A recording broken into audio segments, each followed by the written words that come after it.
எனது ஒரு சிங்கப்பன் டீம்ல ஒரு திருநங்கை இருக்காங்களா. இப்போ ரீசனா நான் செலக்ட் ஆனது எங்க மேடம் வரைக்கும் யாருக்குமே தெரியாது. I am transgenders. இது அவங்க ஏதோ சவுத்துல இருந்து அந்த பொண்ணு நினைச்சுதான் நான் இதுல அனுப்புனாங்க. கூட ட்ரைனிங் எடுத்து ஒரு 500 மெம்பர்ஸ்க்கு அதிகம் இருக்கும். யாருக்குமே தெரியாது நான் திருநங்கை. முடிக்கிற வரைக்கும் தெரியாது. போலீஸுக்குன்னு ஒரு ட்ரைனிங் இருக்கு, அதெல்லாம் ஹேண்டில் பண்ணிட்டு வந்திருப்பீங்க. இந்த சிங்கப்பெண் அதிரடிப்படை என்ன மாதிரி ட்ரைனிங் கொடுத்துருப்பாங்க?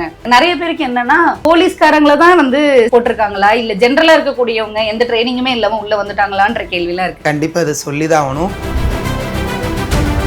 ஒரு போலீஸ்ன்ற ஒரு துறைக்கு போகணும் அப்படின்ற எண்ணம்லாம் எப்பயில இருந்து வந்தது? சொல்ல ஒரு லேடி அன்கான்சியஸ் அவங்களுக்கு ஆம்புலன்ஸ் வர வச்சு ஸ்ட்ரெச்சருக்கு சேஞ்ச் பண்ணல என்ன ஒரு லேடி முதுகோட அடிச்சிருச்சு. ஓகே, நீயே அந்த லேடியை உதவி பண்ண போன உங்களோட. ஆமா, நீ லேடியத்தோட உனக்கு தகுதி இல்ல. அப்ப அந்த இடத்துல இருந்த ஒரு போலீஸ் தான் நீ அதை கேட்காத. அப்ப அந்த இடத்துல அவங்க யூனிஃபார்ம் பார்த்தா அந்த லேடி அமைதியாதான் இருந்தா. அப்பதான் என் மைண்ட்ல சூஸ் பண்ணி இந்த போலீஸ்க்கு இவ்வளவு பவர் இருக்குது. சமுதாய ஒதுக்கி பேரண்ட்ஸ் ஒதுக்கி ஒரு திருநங்கை சமுதாயத்துக்குள்ள வரேன். அந்த திருநங்கை சமுதாயம் என்ன ஒதுக்குறாங்க. இந்த வேலைக்கு போகணும்னு சொன்ன உடனே போலீஸா போகாதன்ற, ஏன்னா அவங்களுக்கு வந்து ஒரு நாளைக்கு இன்கம் நான் கொடுத்துக்கிட்டு இருக்கிறேன். அதாவது ஒரு நாளைக்கு டெய்லி ஒரு தங்க முட்டை போடுறேன். திடீர்னு தங்க முட்டை போடல நிப்பாட்டினா என்ன ஆயிடும்?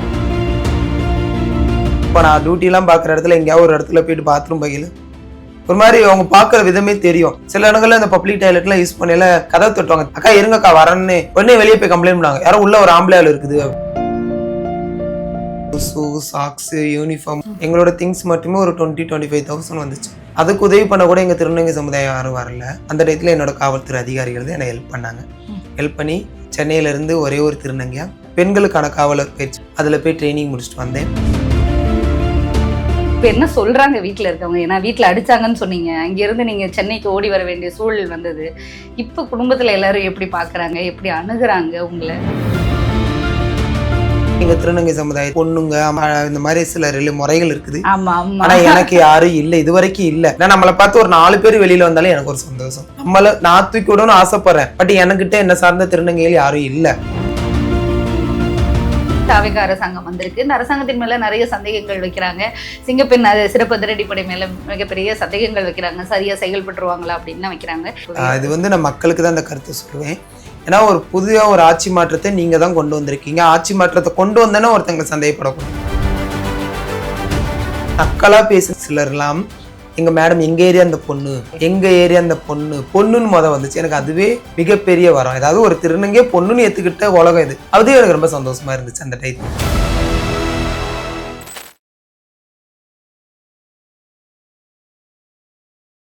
வணக்கம்.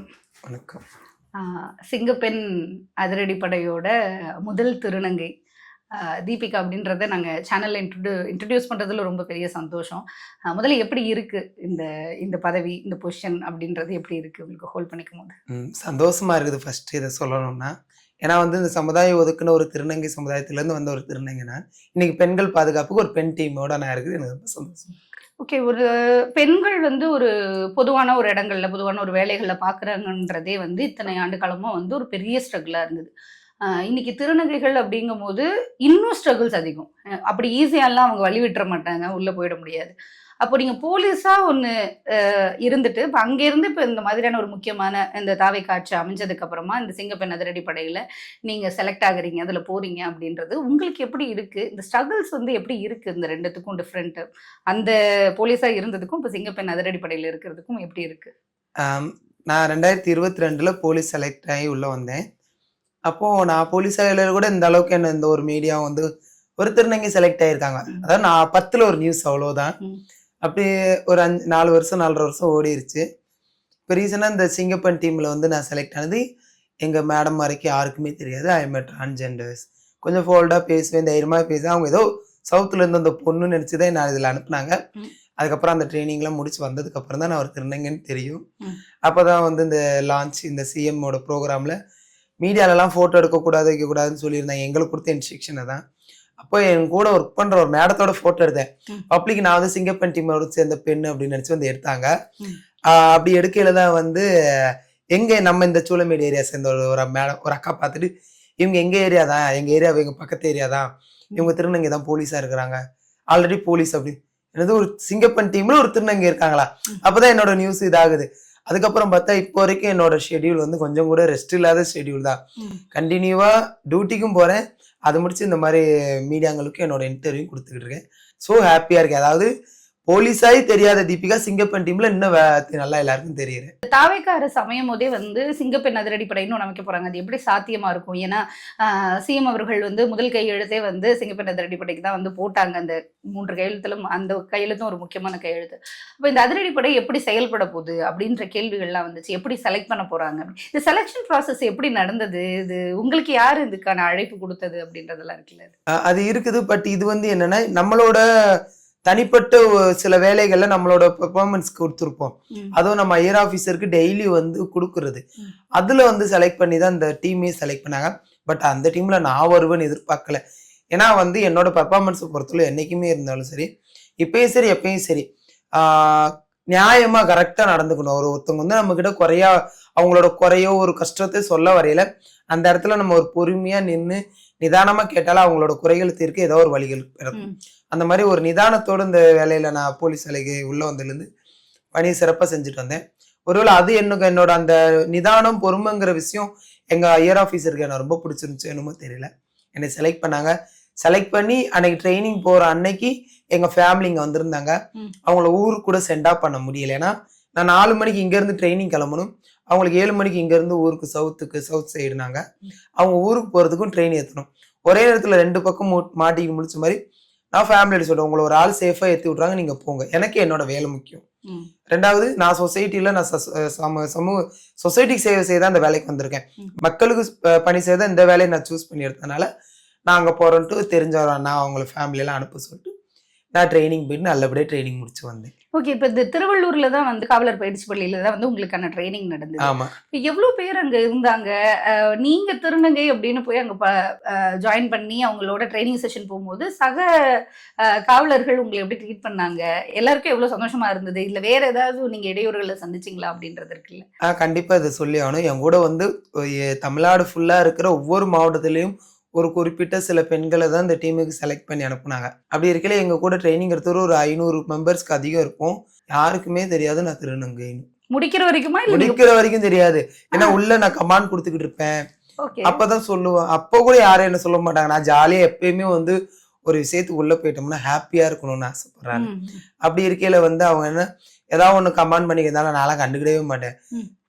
பசங்க கொடுக்குற கமாண்டை கண்டுக்கிடவே மாட்டேன். அவங்க என்ன அங்க நம்மளோட இன்ஸ்ட்ரக்டர் என்ன கருத்துக்கள் சொல்றாங்க, நம்மளை எப்படி பாதுகாத்துக்கலாம், எப்படி சட்டம் ஒழுங்குல நம்ம இது பண்ணிக்கலாம் அப்படின்னு அவங்க கொடுக்குற கருத்துக்களை மட்டும் பதிவிட்டு எவ்வளவு சொன்னாலும் நான்லாம் கண்டுக்கிடவே மாட்டேன்.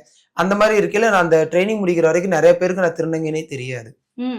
அப்போ ட்ரைனிங் முடிச்சுட்டு சென்னைக்கு வரப்போறோம், கிளம்ப போறோம். அப்பதான் வந்து நான் அங்க இருக்கிற ஒரு மேடம் மூலமா பரவாயில்ல தீபிகா நீ சாதிச்சிட்ட அப்படின்னு சொல்ல வந்து என்ன இந்த வார்த்தை சொல்றாங்கன்னு நான் சொன்னேன். நான் I am not female, I am a transgender trans woman.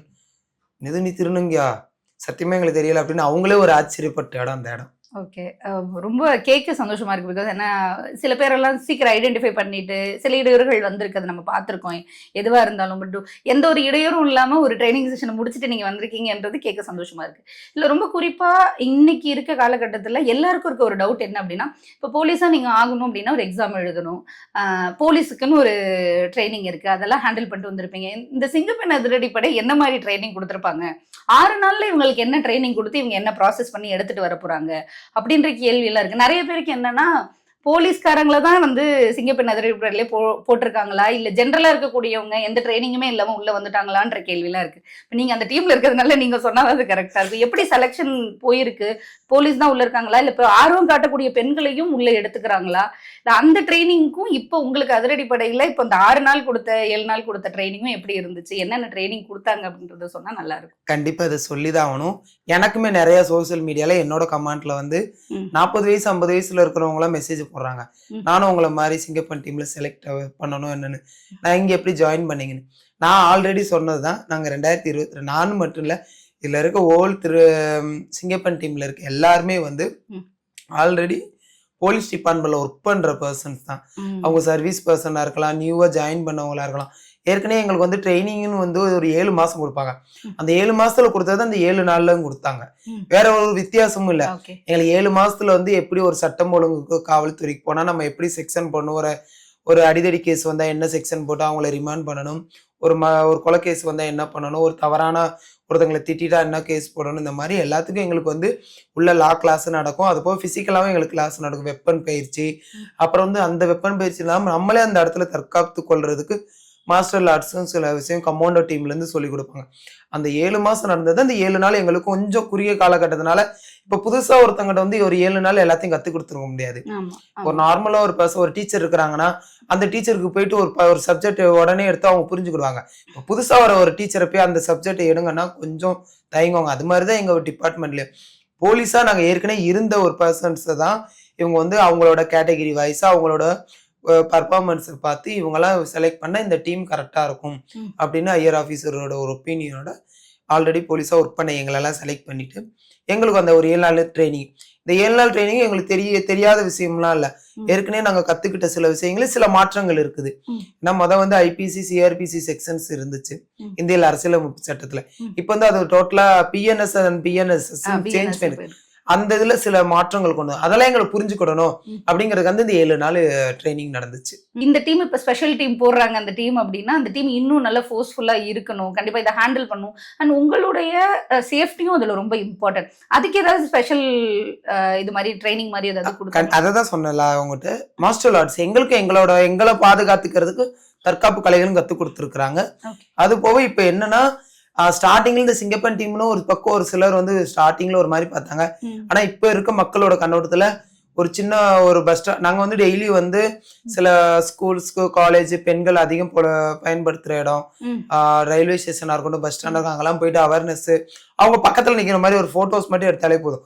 ஆட்டோமேட்டிக்கா அங்க இருக்கிற சில பசங்க அந்த ஒரு பொண்ணை புல்லிங் பண்ணலாம், ஒரு ஹேக்கிங் பண்ணலாம், அங்க மைண்டோட அங்க நின்னா கூட பட்டன் மச்சான் ஏதோ சிங்கப்பன் டீம் வந்திருக்கும் மச்சான் வாடா மச்சான் போயிடலாம் அப்படின்னு அவங்களுக்குள்ள ஒரு செட் பண்ணிக்கிட்டு நம்ம போனாலும் அவங்க ஆட்டோமேட்டிக்கா அந்த பசங்களும் கிளம்பிடுறாங்க. அதே மாதிரி பெண்களும் வந்து சில விஷயங்களை நம்ம மேம் ஒரு வாரமா அந்த பசங்க இப்போ அந்த பிரச்சனை இல்ல. அதாவது ஒரு ஸ்கூல் காம்பஸ் பத்தி ஒரு பஸ் ஸ்டாண்ட் இருக்குன்னா அந்த காம்பஸ் கிட்ட நிறைய வந்து கேம்பஸ் கிட்ட நிறைய பொண்ணுங்க நிற்கும். பட் அந்த பசங்க வந்து ரொம்ப புல்லிங் பண்றது, ரொம்ப வார்த்தைகள் இது பண்றது, பைக்ல ரைஸ் பண்றது இந்த மாதிரி இருக்கும். இப்ப நாங்க போனதுக்கு அப்புறம் அது கொஞ்சம் குறைஞ்சிருக்கு மேம், இதே மாதிரி நீங்க ரெகுலரா வாங்க அப்படின்னு பப்ளிக்கே சிலர் ஒப்பீனியன் கொடுக்குறது எங்களுக்கு சந்தோஷமா. பொதுமக்கள் மத்தியிலையும் பெண்கள் மத்தியிலும் ஒரு நம்பிக்கை உங்களுடைய டீம் மேல இருக்கு, கண்டிப்பா இருக்குது, பார்க்க முடியுது. இப்ப இந்த அதிகாரம்னு ஒண்ணு இருக்குல்ல, இப்போ இவ்வளவு நாள் போலீஸா இருந்தப்ப நாங்க சில கண்ட்ரோல்ல இருந்தோம், சில விஷயங்களை பண்ண முடியாம இருந்தது.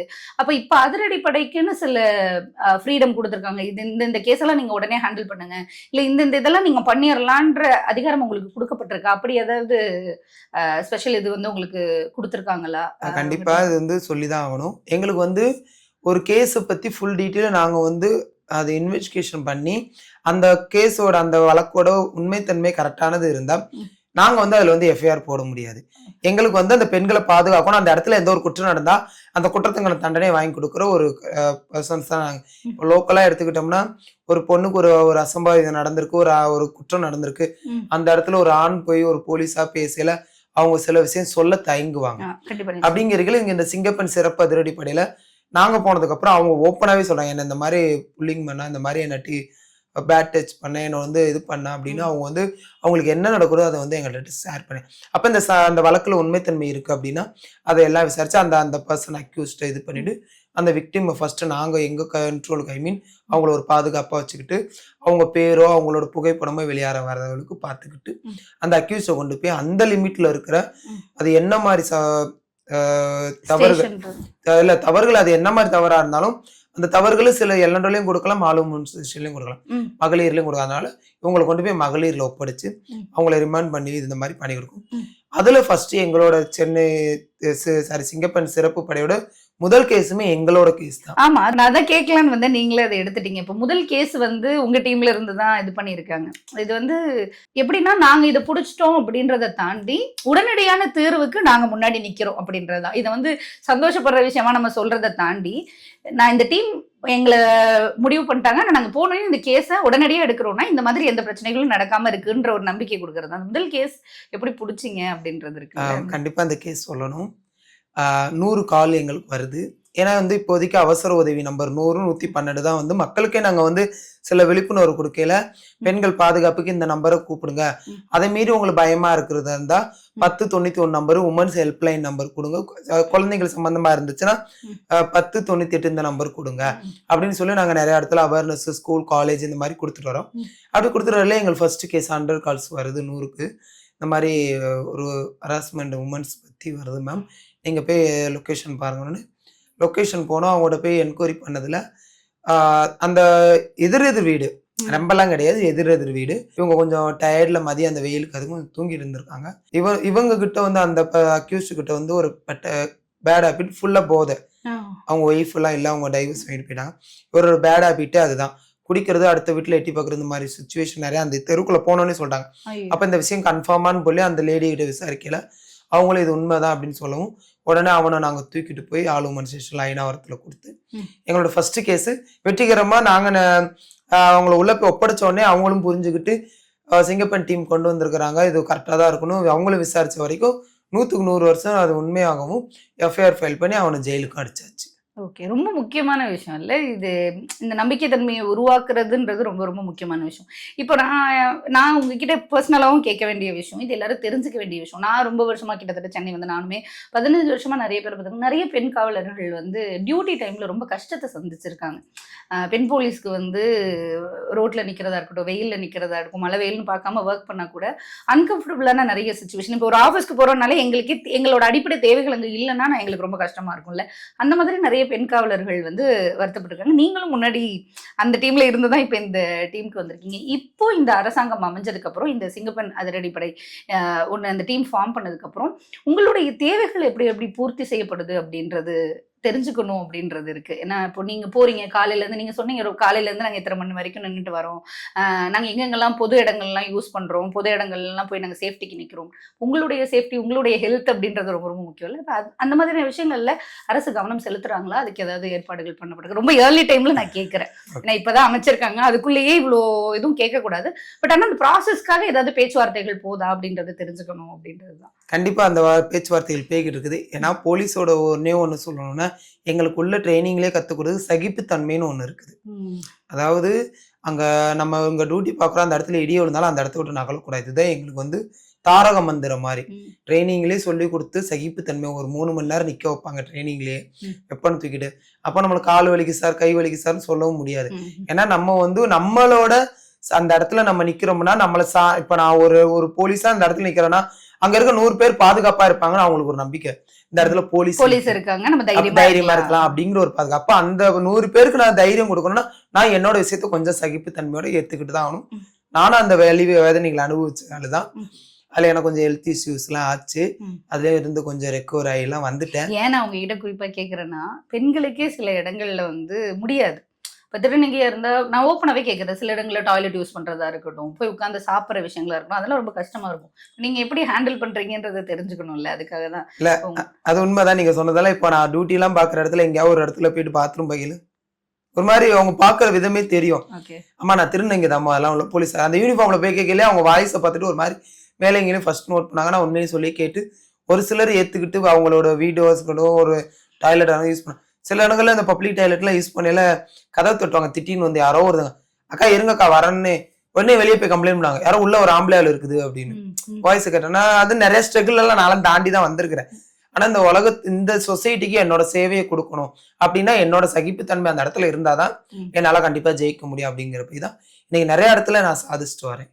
நிச்சயமா. இப்போ ஒரு போலீஸா தீபிகாவை பார்க்கும்போது எங்களுக்கு வந்து ரொம்ப சந்தோஷமா இருக்குப்பா, தைரியமான ஆள்ல எவ்வளவு தைரியமா இருக்காங்க. இப்போ அதையும் தாண்டி சிங்கப்பெண் சிறப்பு அதிரடிப்படையில ஒரு ஆளா நீங்க இருக்கிறது இன்னும் பெரிய சந்தோஷத்தை ஏற்படுது.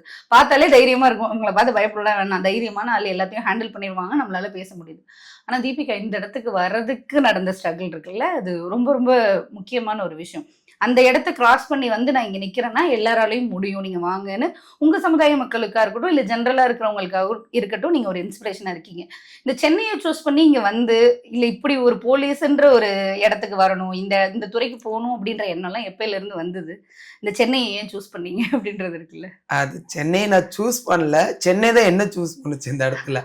2010 11 11th படிச்சுக்கிட்டு இருக்கிறேன்.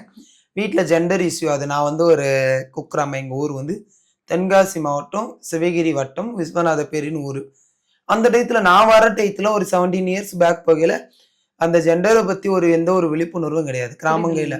அந்த டயத்தில் நான் எங்கள் வீட்டில் எனக்கு நடந்த ஒரு மேல் கேட்டகரியில் நடந்த ஒரு ஹராஸ்மெண்ட் எங்கள் ஃபேமிலியில் சொல்ல போங்களையும் என்ன புல்லிங் பண்ண அந்த ஹராஸ்மெண்ட் பண்ண பசங்க போய் எங்கள் வீட்டில் போய் என்னை பற்றி தவறாக உங்கள் பையன் வந்து பேட் ஹேபிட் வச்சிருக்கிறான், குடிக்கிறான், புயல போடுறான், சிகரெட் அண்ட் ஸ்மோக், எனக்கு பேட் ஹேபிட், எனக்கு அதெல்லாம் பழக்கமே கிடையாது, இப்போ வரைக்கும் அந்த டீ காப்பி கூட குடிக்க மாட்டேன், அந்த மாதிரி வாழ்றாரு.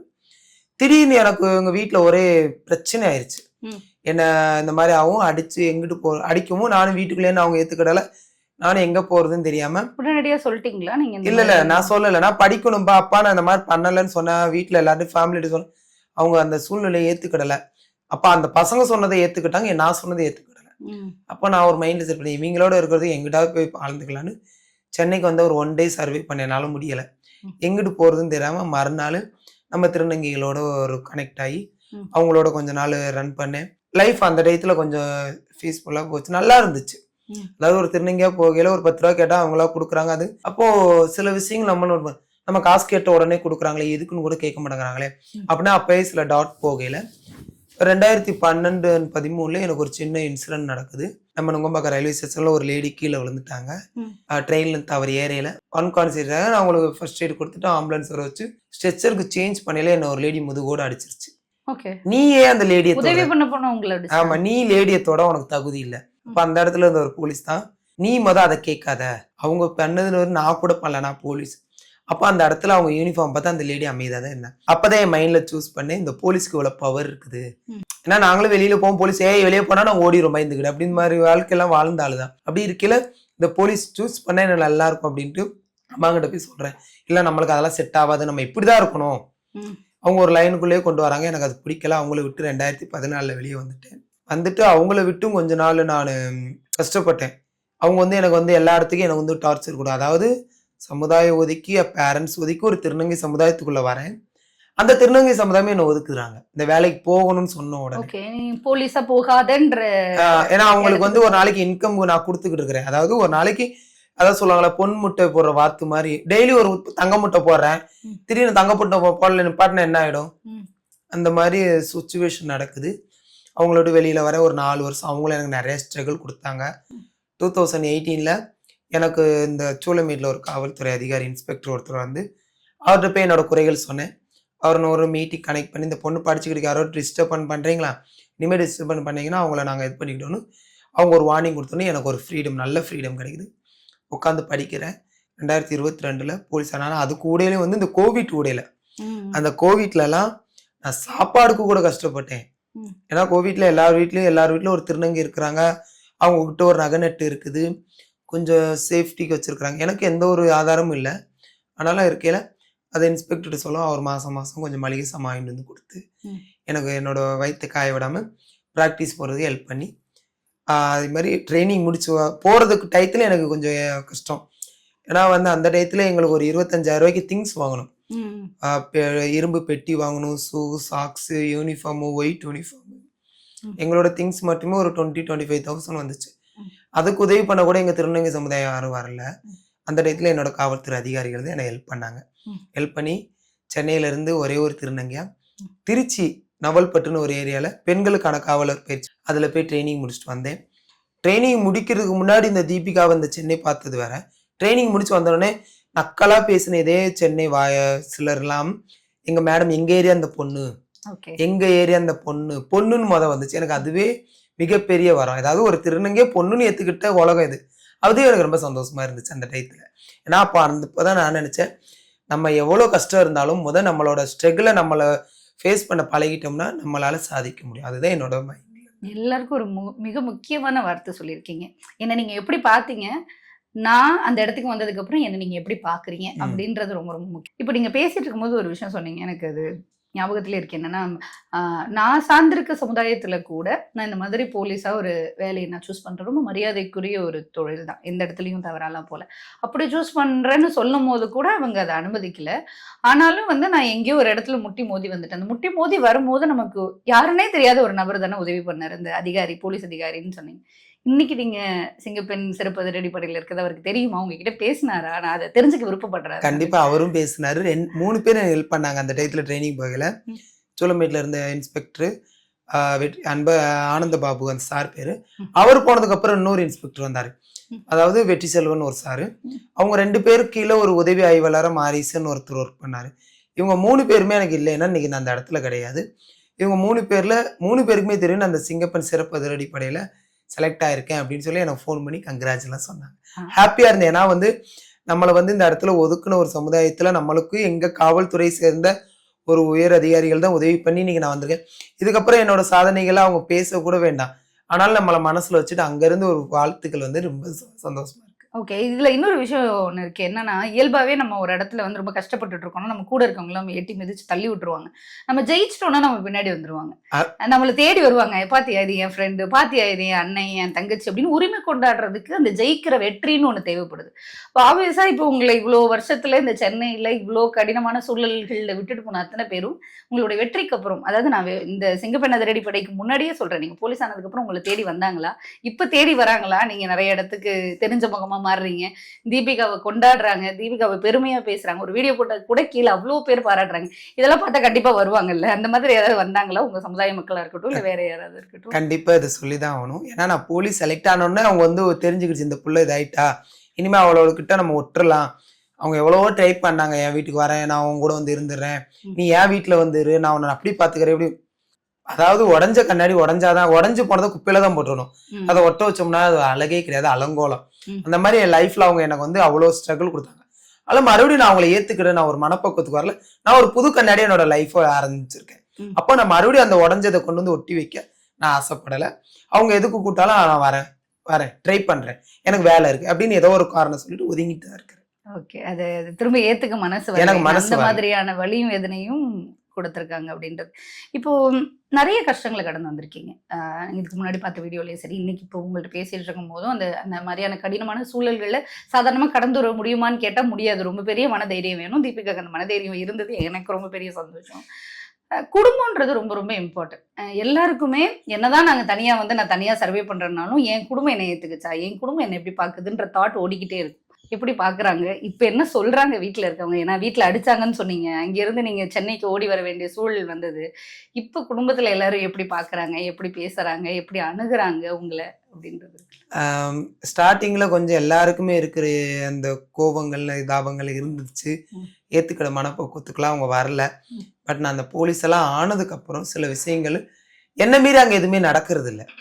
அதாவது குடும்பத்துல எல்லாமே முடிவுகளை நான் அங்க ஊருக்கே போகலைனாலும் 1 வருஷம் 1.5 வருஷம் நான் போகலைனாலும் அங்க நடக்கிற நல்லது கெட்டது விசேஷங்கள் என்ன ஒரு விஷயமா என்னோட முடிவுகள் இங்க இருந்து தீபிகா அதை பண்ணலாமா பண்ணுங்க, அங்க இங்க இருந்து என்னோட என்ன அங்க சப்போர்ட்டோ இங்க இருந்தே நான் பண்ணிக்கிட்டு அவங்கள நான் பார்த்துக்கிட்டு தான் இருக்கிறேன். அதே மாதிரி சென்னைக்கும் அவங்களுக்கு ஹாலிடேனா சென்னைக்கு வந்துருவாங்க. இது வந்து அவங்களோட எதை சொல்லுவாங்களா, அது மெயின் ஹவுஸ், இது கெஸ்ட் ஹவுஸ் மாதிரி.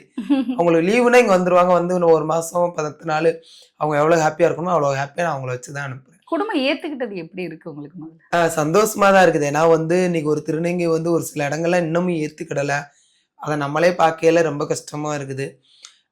ரீசனா சிவசக்தியில நாங்க இன்டர்வியூ கொடுக்கல, அவங்க அம்மா அந்த திருநங்கையை ஏத்துக்கிட்டாங்க, பேர் சொல்ல கூப்பிட யோசிக்கிறாங்க. அப்போ நிறைய என்னோட வீடியோ வந்து அதுலதான் கொஞ்சம் ரீச் ஆச்சு. அப்போ இந்த தீபிகான்னு ஒரு திருநங்கை இருக்கிறாங்கன்னு நிறைய பேருக்கு தெரியும். அந்த டயத்துல அவங்கள நான் ஃபர்ஸ்ட் புல்லிங் பண்றேன், உங்களோட குழந்தை உங்களால பேர் சொல்ல கூப்பிட முடியலன்னு. அவங்களுக்கு அந்த அந்த அந்த திருநங்கைக்கு ரொம்ப சந்தோஷம். ஏன்னா 20 வருஷம் கழிச்சு தன்னோட தாய் தன்னை ஒரு பெண் குழந்தைய ஏத்துக்கிட்டு பேர் விட்டு கூப்பிட்டது அவங்களுக்கு ரொம்ப சந்தோஷமா இருந்துச்சு. அது எனக்குமே ஹாப்பியா தான் இருந்துச்சு. அந்த மாதிரி இன்னைக்கு சமுதாயத்துல நிறைய பேர் ஏத்துக்கிடணும். அவங்க பிள்ளைங்களை பெண் பிள்ளைய படிக்க வைக்கதா இருக்கணும். இன்னைக்கு வந்து கை கால் ஊனம், காது கேட்காதவங்க, கண்ணு தெரியாதவங்க, வாய் பேச முடியாத உலகம் ஏத்துக்கிறதவங்க. திருநங்கைங்கிற வார்த்தை வந்து பாலின மாற்றத்தினால பாலினத்தினால இந்த மாற்றம் வருது. இதுவும் ஒரு வகை ஊனம் தான். இதை ஏத்துக்கிட்டாலே அவங்க எல்லாருமே இன்னைக்கு நிறைய திருநங்கைகள் ஐயர் போஸ்டிங் வரைக்கும் கண்டிப்பா வருவாங்க. அவங்களாவே இருக்க விடுங்கன்றது ரொம்ப ரொம்ப முக்கியம். உணர்வு ரீதியான மாற்றம் தான் அதை அக்செப்ட் பண்ணிக்கோங்க அப்படின்னு சொல்றது ரொம்ப ரொம்ப முக்கியமான விஷயம். இப்போ உங்களுக்கு ஒருத்தவங்க உதவி பண்ணாங்க, இப்போ தீபிகா மனசுல என்ன மாதிரி கஷ்டப்படக்கூடிய, இல்ல எங்கேயோ ஒரு இடத்துல தன்னோட சுயமரியாதையை காப்பாத்திட்டு தன்னோட வாழ்க்கைய தன்னோட சொந்த கால்ல நின்னு பாத்துக்க கூடிய யாராவது ஒரு ஆளை நான் ஹெல்ப் பண்ணி பாத்துக்கிறேன், இல்ல அப்படியான எண்ணங்கள் எனக்கு இருக்கு, ஆனா அதுக்கான டைம் இன்னும் கொஞ்சம் ஆகும் அப்படின்ற எண்ணங்கள்லாம் உங்களுக்கு இருக்கா? கண்டிப்பா இந்த தாட் எனக்கு இருக்குது.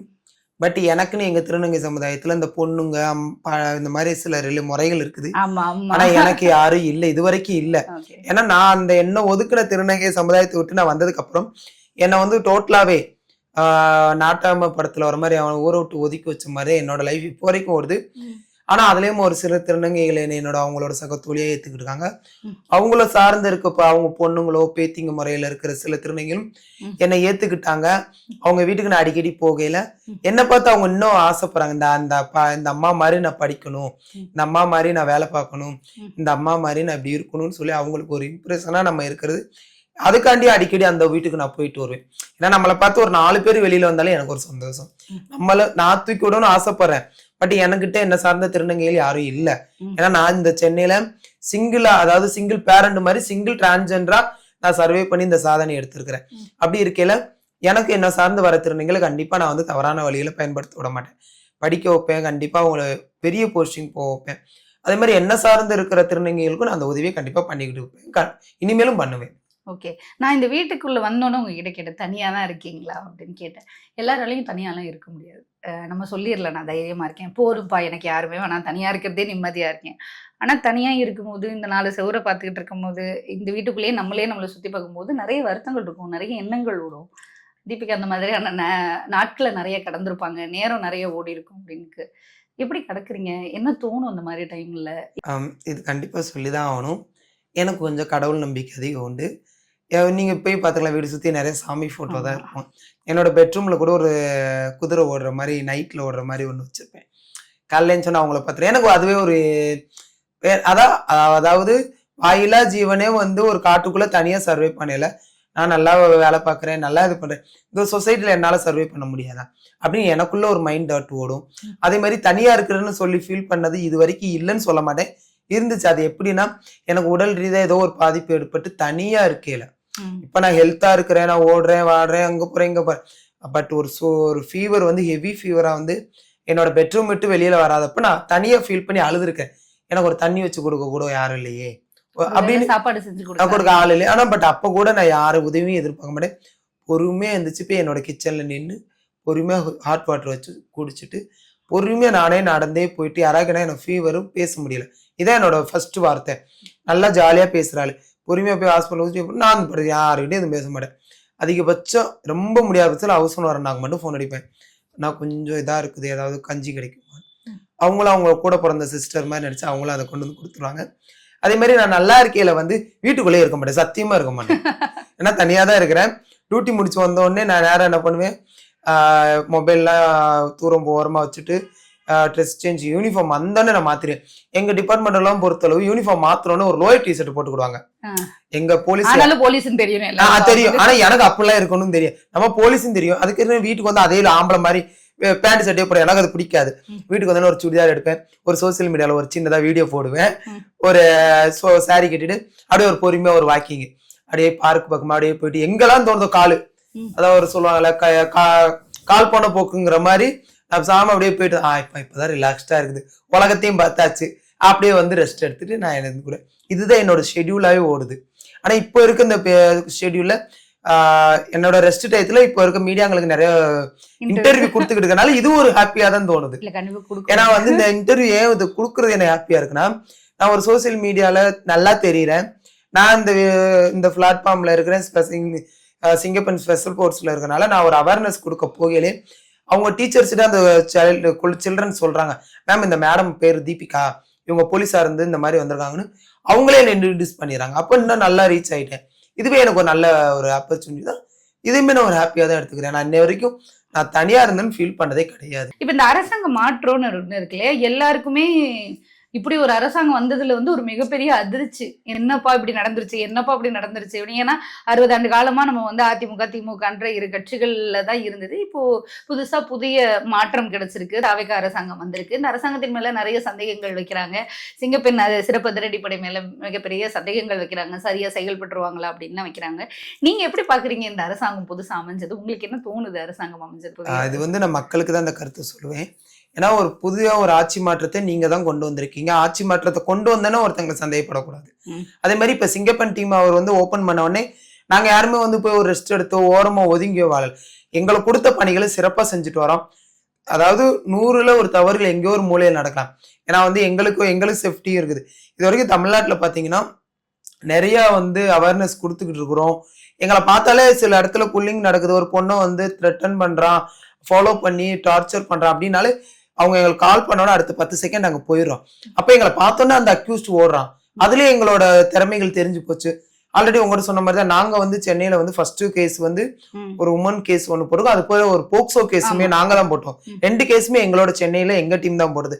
அப்படி நாங்க மக்கள் இன்னைக்கு வந்து நாங்க மக்களுக்காக, அதுவும் குறிப்பா பெண்கள் மற்றும் குழந்தைகளுக்காக இந்த வேலையை நாங்க பார்க்கல. இதை நாங்க சந்தோஷமா ஏத்துக்கிறோம். சில விஷயம் எடுத்த உடனே நடக்குமானா நம்ம இன்னைக்கு ஒரு மனுஷன் பிறந்த உடனே ஒரு ஆபீசரா போய் உட்காந்துட முடியாது.